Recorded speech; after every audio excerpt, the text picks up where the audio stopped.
I just want to acknowledge the unceded Algonquin territory that I'm speaking on tonight. I am a member of the Dakhelne. We are the people who travel by water. And Jean had mentioned that I'm a Beaver Clan member. I was born into the Lasiliu clan, which is the frog clan, and our responsibility is to water. And the Tramustiu, or the Beaver clan, are the warriors of our community, and that was my dad's clan. And it's not very usual that you would leave the clan you're born into, but my family felt it was important that I take a seat in my dad's clan, so now I have responsibilities to two clans. And so Jean had sent some questions, and you saw them on the video of what has brought us in Canada to that there is a need for reconciliation. And so today I was trying to gather my thoughts as I had written notes down and looked at I think the paper is here too, the Truth and Reconciliation. If you haven't reviewed this, it'd be good to just take a copy of this home and see what's in there. But some of the issues, and a lot of you live here in Canada, so you know the issues. One is children in care. I've heard a few times that there are more children in care now than at the height of residential schools. So the amount of kids that were in residential schools are now, we're seeing this process of more kids in care. And I looked up some of the stats. In BC, in 2014, 8,200 kids in care. Over half are Aboriginal. Alberta, 5,000 Aboriginal kids in care. That's 70% of all the kids. Saskatchewan, 5,600 kids in care. That's 83% of all the kids. Manitoba, 10,000 children in care. That's 87% are Aboriginal. And why in Canada, some of you might have heard of the First Nations Child and Family Caring Society of Canada, who challenged the Canadian government 9 years ago of why there was a discrepancy of if a child was taken into care and they lived on reserve, there was less funding available because of where they lived. And so they challenged the Canadian government of that. Kids on reserve were getting less funding because they were living on reserve, when they needed more funding, probably in most cases, to access services and to support the families to keep the kids in our communities. And so they challenged them and went to the Human Rights Tribunal with this. And just this January 26th, 2016, the tribunal came down. I encourage you to see the judgment of that and the wording, and to, if you ever get a chance to hear Cindy Blackstock speak, to try to hear her words and her resilience in standing up for our children, saying this is not right. And so this case and the tribunal's hearing has set the stage for improved services on reserve, because it's not right that just because of where children live that they are receiving less funds. On the education front, I looked at in British Columbia. I was also on a school board a few years ago, and our Aboriginal kids are graduating at a rate less than non-Aboriginal kids. My daughter, because I live off reserve, gets the band run school that she goes to, so our own band runs our own school. They get less money because I live off reserve. And there's then we could go into the housing issue of there's not enough housing on reserve, there's overcrowding on reserve, there's water issues on reserve. But there's always this setup for, most Canadians know, or maybe they don't, I'm assuming, that there's funding available for First Nations living on reserve. A lot of people don't know that sometimes it's less funding if we have one road that divides Nakasley from the town of Fort St. James. one kid could live here and one on this side of the road, and the funding will be different, just even though they're just 5 minutes away from each other. And so why is that, and why do we allow that, and why do our kids suffer? Provincial-wide education levels are about 63% of Aboriginal kids complete, compared to 86% of non-Aboriginal kids. And one of the trustees, the Aboriginal trustees that I sat with at the table, said if that was happening, like if only 63% of non-Aboriginal kids were graduating in BC, we would all be fired as trustees. So why is it acceptable that it's okay for Aboriginal kids to be at 63%? And that has always stuck with me, that comment that she made. And also when they're graduating, the question that comes up is, what are they graduating with? We have so many times heard our kids saying, I graduated from high school, they go through the ceremony, they go to apply to university, and then they can't get into university or college because they didn't get the right certificate. And the kids didn't even know that, and the parents didn't know that, they just were told they were graduating.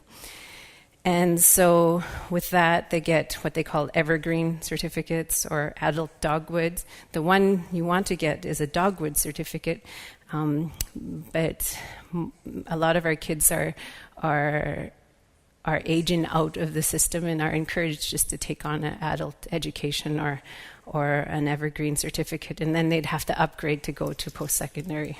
And that's really discouraging for a lot of our young people that thought they graduated. On the health front, lack of services for a lot of our communities that are away from the areas that have hospitals. A lot of Canadians have heard about Attawapiskat and what's going on there with the high attempts of suicide and suicide rates that are higher in Aboriginal communities. And one thing that is across the board, across Canada, is missing and murdered women in Canada. I'm here today. My family is burying my cousin who was found last weekend. We don't know the circumstances. All I know is my nephew found her. Why is that happening in our community? Why are women continuing to be targeted in our communities? And I had already mentioned the housing issues in communities, the lack of housing, the poor quality of housing. And for example, in my community of Nakaesli, years ago, the Indian agent decided that it was okay to have the sewage lagoon on reserve right next to First Nations houses for the town of Fort St. James. And for 10 years, we lived beside the sewage, and we didn't have running water or toilets in our houses, but the people in town did. So we had the lagoon, we had the highway right through our reserve, and we had the landfill on our reserve, all impacting our water quality. And then another issue that is really for why I am on Mining Watch is the excessive extraction of natural resources in First Nations territories. You have the example of the oil sands and leaving communities without a land base at all. I've met with a few of the community members up there and just heartbroken as they tell stories of when I was little, this is what we used to do, and now it looks like a wasteland.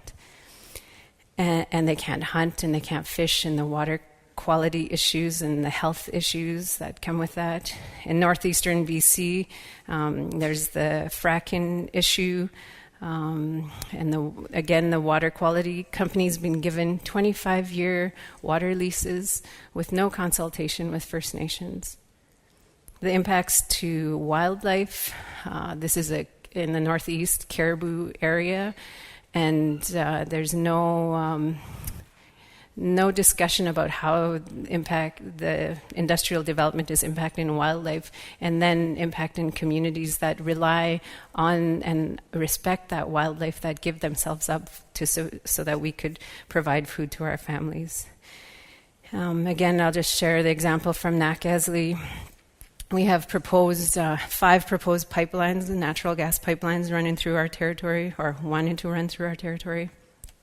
So in the last year, we've had to do, I think, 4 environmental assessment, go through and tell them why we don't think they should be building these pipelines at all different tables.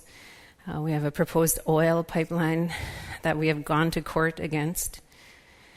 We're in 5 forest districts that don't all have the same policies and how they talk to Aboriginal people.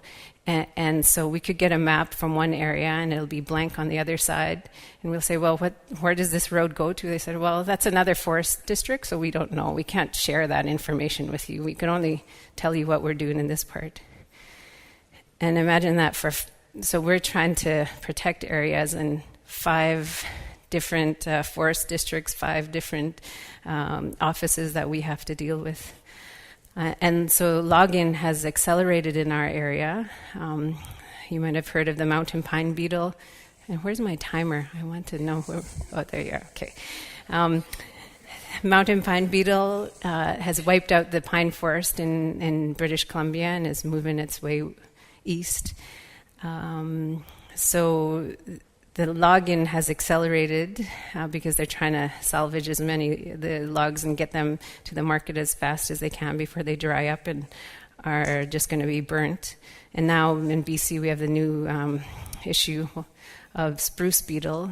And so when pine was hit, everybody was focusing on pine and they saving the spruce to log later. Well, now there's a beetle in the spruce and they're going to have to log that out. And you imagine the impact again on wildlife and on the communities that rely on the forest and the berries and the medicines that come from the land. And because of all that logging, then it has opened up mining in a lot of areas, because before it was a bit more costly for a mining company to put a road into an area because the trees were in the way. Well, now everything's getting clear, so we're seeing more activity in our area. And so for us, one issue, as we have BC's newest mine in our backyard, the impact that has come to us from that. The loss of land, the increase in traffic, the migration of temporary workers.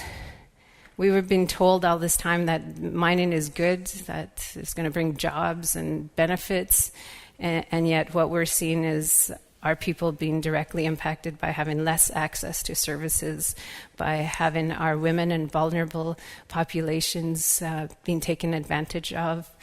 We see prostitution going up, we see drug use going up, we see crime going up. And government and industry don't want to look at those issues. And so it's left to our community to look at that. And before I finish up, I have got the 5-minute warning. I wanted to get to what does reconciliation look like? How do we see reconciliation, and I really think communities have to have that ability to assess where they were before colonization and when the language and the land and everything was strong, to where we are after colonization and after all the government policies and impacts from colonization, and where we want to be as a community and what will make us strong once again. And once you're able to do that, then you're on that path to reconciliation. I think the word that came to mind for me is collaboration. We can't do this by ourselves. It cannot be on the backs of just the communities that are directly impacted. We need to work together and we need partnerships. We need, as Aboriginal people, need to be out on the land, taking care of our lands. There's examples in Australia of the Guardian program, and in Haida Gwaii on BC's coast of the Watchman program, where the Indigenous people are taking care and watching for poachers and watching how much people fish in their area. These are programs that I think go towards that collaboration and go towards reconciliation. First Nations people asking for their own environmental assessment process. Next week I'll be in Kamloops witnessing the review of the Ajax mine that is right in the city of Kamloops that the communities, I think, aren't fully supportive of. But they have developed their own process to review this mine, not relying on the government to review it and to take their concerns in. And I think reconciliation is working with organizations like Interpares and Mining Watch Canada. Mining Watch came to me at a time when I didn't know much about mining. I phoned Joan and said, there's a mine being proposed, and I don't know what, our community has never seen an open pit, and we don't know what all this means, so could you come out and share with us? And that was my first introduction to Mining Watch. But since then, I've been able, through contacts through Mining Watch, gone to Ecuador and shared what are our experiences here in Canada with communities that are being impacted by Canadian companies. I've gone to South Africa and shared the story there. I've gone to Australia, and being able to build those connections, I think, is where it's so important to have organizations like Interpares and Mining Watch. There's another example of reconciliation is I don't know much about this, and I mentioned it to Jean, is the Canadians for a New Partnership.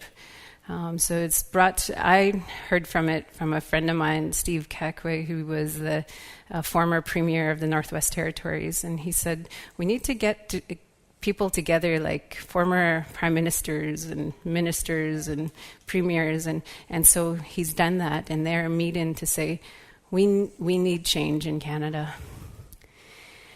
And I think reconciliation was it last year when the tribunal final hearing was in Vancouver, and we saw 70,000 people out on the streets of Vancouver walking side by side in the pouring rain as part of that reconciliation process. And I think I added this note of somebody from BC who was elected as an MP in the Liberal government, Jodie Wilson, being appointed as a Minister of Justice. I think that's part of reconciliation. I haven't talked to her since she's been appointed, but I cried, and I kept my daughter home to see that change in our government, that so many women were appointed to cabinet, and another that an Indigenous person was appointed to one of the bigger ministries. And I just wanted to finish. I had the 1 minute, and I think I'm going to finish this in. Just give me 1 more minute. Is how Canadians can engage in the process of reconciliation. I think it's, like I said earlier, not leaving it to the communities by themselves or to the people impacted to deal with this. It's a joint effort, and it's that collaboration and working together. We've been hearing, we were very excited to hear that the Liberal government wanted to implement the UN Declaration of Indigenous Peoples. That was one of the things they wanted to do. And now we're hearing there's a little bit of pushback on that as companies and people within the government who have been there saying, well, how are we going to do this, and what does that mean? And so as Canadians, being able to continue to have that pressure to say, yes, we need to implement the UN Declaration.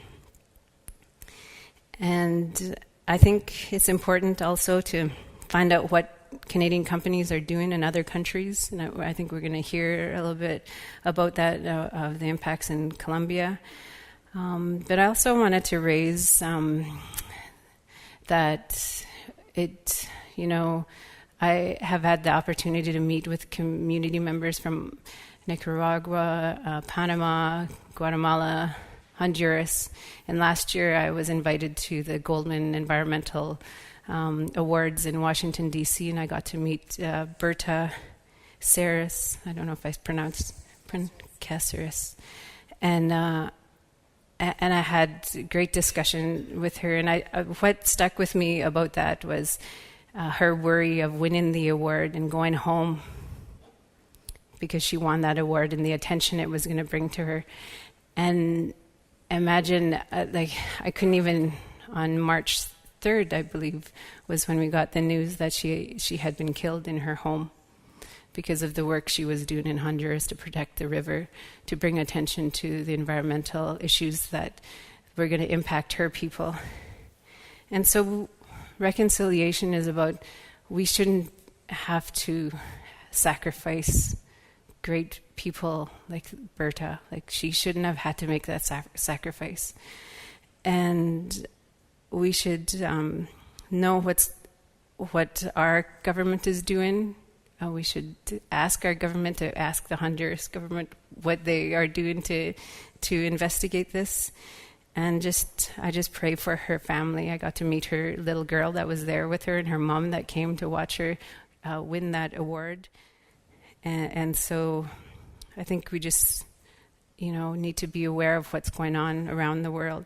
I feel, when I meet with women and community members from other parts of Canada, I know I could come home and I could raise questions and not worry so much about what they have to go home and worry about.